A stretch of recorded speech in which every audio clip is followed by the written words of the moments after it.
এর মধ্যে উল্লেখ করেছেন আন আবি দারদা রাদিয়াল্লাহু তাআলা আনহু قال قال رسول الله صلى الله عليه وسلم ان الرزق لا يطلب العبد كما يطلبه اجله হযরত আবু দারদা রাদিয়াল্লাহু তাআলা আনহু তিনি বর্ণনা করেন, তিনি বলেন মহান আল্লাহ পাক ওনার রাসূল হুজুর পাক সাল্লাল্লাহু আলাইহি ওয়াসাল্লাম তিনি ইরশাদ মোবারক করেন, নিশ্চয়ই রিজিক বান্দাকে এমন ভাবে তালাশ করে যেমনি ভাবে তার মৃত্যু তাকে তালাশ করে।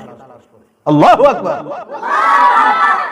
হুজুর সাল্লাল্লাহু আলাইহি ওয়াসাল্লাম বলেন নিশ্চয়ই রিজিক বান্দাকে এমন ভাবে তালাশ করে যেমনি ভাবে মৃত্যু তাকে তালাশ করে। সুবহানাল্লাহ। কাজেই রিজিক লাভের জন্য দুনিয়া তালাশি হওয়া উচিত হবে না, বরং পরকালের জন্য আমল করতে হবে। কিসের জন্য আমল করতে হবে? পরকালের জন্য আমল করতে হবে।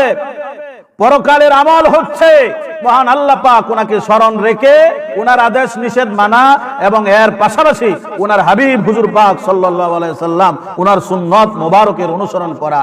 এই আমল করলে কুদরতি ভাবে রিজিক লাভ করা যায়, রিজিক লাভ করা সম্ভব হবে এবং দুনিয়াবি বালা মুসিবত দূর হয়ে যাবে ইনশাআল্লাহ। কাজেই মহান আল্লাহ পাক তিনি যেন আমাদের দুনিয়ার সন্তান না হয়ে পরকালের সন্তান হওয়ার তৌফিক দান করেন। সকলে বলুন আমিন।